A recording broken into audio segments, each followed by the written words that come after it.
This is wild, and this changes everything for the Los Angeles Lakers as they made a massive trade for Dorian Finney-Smith and Shake Milton from the Brooklyn Nets in exchange for D'Angelo Russell, Maxwell Lewis, and 3 second-round picks. However, we have even bigger implications for the Los Angeles Lakers as now the trade is complete. These guys are now on their new respected teams, and how does this impact the Lakers for the rest of the season, in particular with the rotations and perhaps a new starting five for LA. And welcome to Lakers Digest here, guys. My name is Hunter Pitcoff. We cover everything, and I mean everything, surrounding your Los Angeles Lakers. We have a massive trade to talk about here as Dorian Finney-Smith and Shake Milton are now rocking the purple and gold. But before we get into that, guys, a lot of you watching our videos are not subscribed. In fact, only 13% of you are, while 87% of you guys are not subscribed to our channel. So stop what you're doing right now. Just click that subscribe button, guys.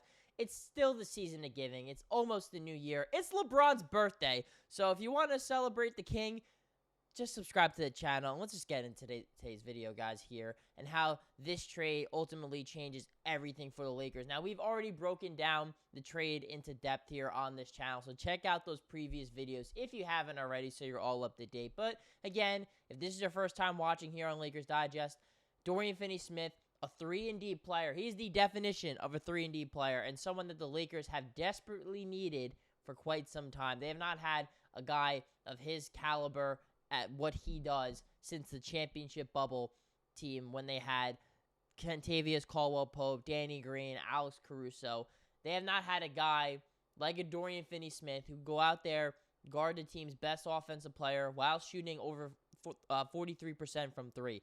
Now they have that guy. And the fact that they lose D'Angelo Russell, and that's a loss, guys. That is a loss. D'Angelo Russell did provide value for this team. But having Shake Milton there, not nearly as good, but he's still a rotational piece potentially, and someone that can give you some nice depth on the bench as well.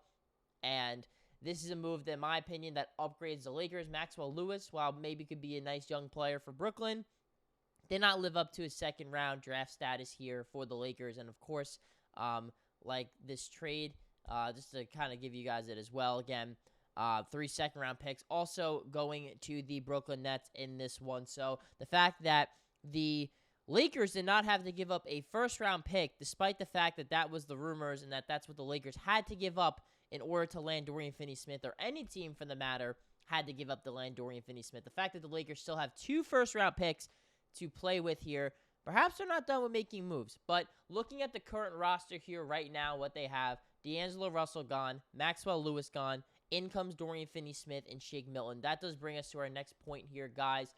What is the starting five going to look like? Now, LeBron James, Anthony Davis, those are your superstar players. They'll still be in there. And just based on the trade itself, I am pretty confident saying that Austin Reaves is going to continue to be starting at the 1 for the Lakers. So you have LeBron, you have AD in your front court, you have Austin Reaves as one of your guards. What else do you do here? Well, if you trade for a guy like Dorian Finney-Smith, I'm going to guess that he's going to be in your starting lineup. This has been the perfect forward that the Lakers have needed in their starting lineup on the wing. He shoots over 43% from three and plays really damn good defense. So he's going to be the perfect connector between Austin Reaves and your backcourt and LeBron James and Anthony Davis in your front court. And again, I don't think you give up a good player like D'Angelo Russell and 3 second-round picks for someone that's not going to start. So I believe Dorian Finney-Smith will be in the starting lineup. But that leaves one more spot. And there's going to be 4 different options. I'm going to give 4. The 4th one's going to be an interesting special one, so definitely stick around to this video so you can hear all of them. The first one is going to be Rui Hachimura. Now, he's been in the starting lineup all season long. He's a really good offensive player. He gives you the size. He fits well next to LeBron Anthony Davis. But the issues that the Lakers were running into is that they were using Rui Hachimura as their primary defender on the wing. And Rui Hachimura is more naturally a 4, and LeBron at this point of his career is also a 4. So you have 2 4s in your starting lineup, and neither can really play the 3 at a consistent level. So with Dorian Finney-Smith in the lineup, the argument is that now Rui Hachimura doesn't have to guard the team's best perimeter defender or player. He can guard the second best one or whatever it might be.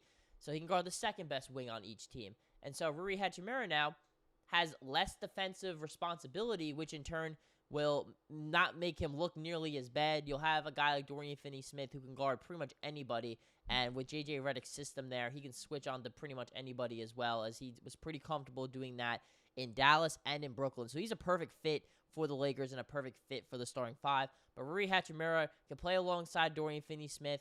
You probably have one of the biggest lineups in the NBA. I mean, no one is under 6'5" in that lineup, and you have a really big wing in Finney-Smith and a really athletic front court, almost like a four-man front court with those four guys, and then Austin Reaves and LeBron will be your primary ball handlers, which with losing D'Angelo Russell, that's definitely going to have to happen now, and those guys will have even more responsibility initiating the offense and being on the ball unless a move is had. Now, the argument for Max Christie is that the Lakers have won 6 out of their last 8 games, and he has been the starting lineup for all of them. He's been shooting the ball really well. He's been scoring the ball really well. Has about 16 points at least in the last 3 games for the Lakers. And you brought him out there for defense. And what the Lakers have been doing really well recently is playing defense. So now you have 2 potentially perimeter defenders in your starting lineup with Max Christie and Dorian Finney-Smith.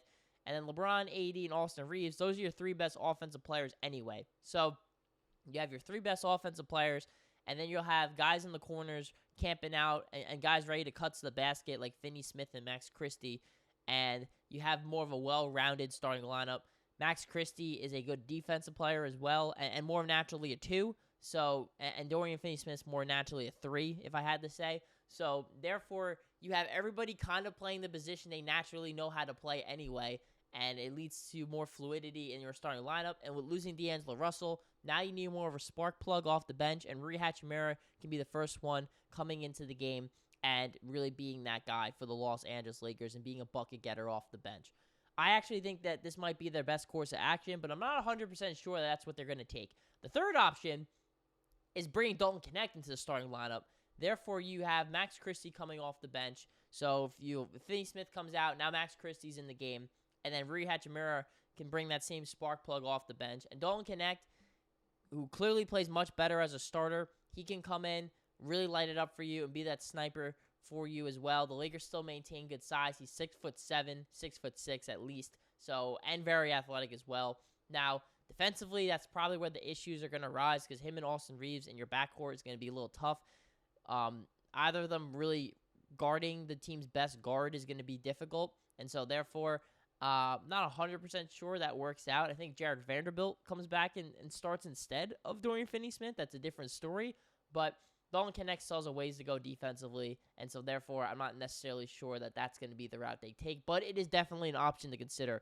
And the fourth option, guys, if you stick around this long in the video, here it is that the Los Angeles Lakers go out and they trade for another guy, potentially a guy in the backcourt who's a defensive-minded player who gives you enough playmaking and enough offense to get by in the starting lineup. That guy could be Bruce Brown. He's not really played for the Toronto Raptors this season. However, he would be the perfect fit in that starting lineup. You could even go out and get a Colin Sexton as well. While he's not a 2-guard, you'd slot Austin Reaves at the 2, and Colin Sexton provides a lot of good defense as a guard, so he can go out there and guard the team's best ball handler as well. So those are a couple options that the Lakers can consider. They have both their first-round picks still.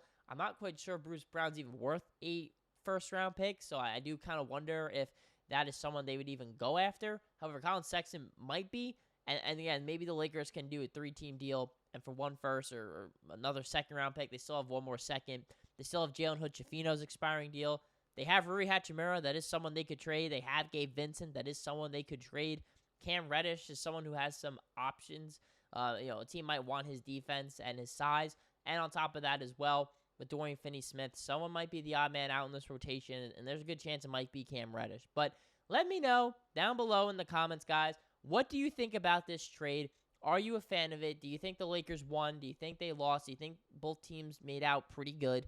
And on top of that as well, who would you want to see in the starting lineup next to LeBron James, Anthony Davis, and Austin Reaves? Now, maybe Dorian Finney-Smith doesn't even start. I assume he does. I don't think you make this move if he's not going to be your starter. And so would you start Max Christie, Rui Hachimura, Dalton Knecht, or do they have to go out there in the trade market again and find one more piece to really fill out this starting lineup. And I'm going to say it one more time, guys. Subscribe to the channel. If you made it this far, clearly you're into the content. Just click that subscribe button. Thanks, guys. And I promise you we'll be giving more content surrounding this trade for Dorian Finney-Smith, Shake Milton, as well as everything surrounding your Los Angeles Lakers here on Lakers Digest.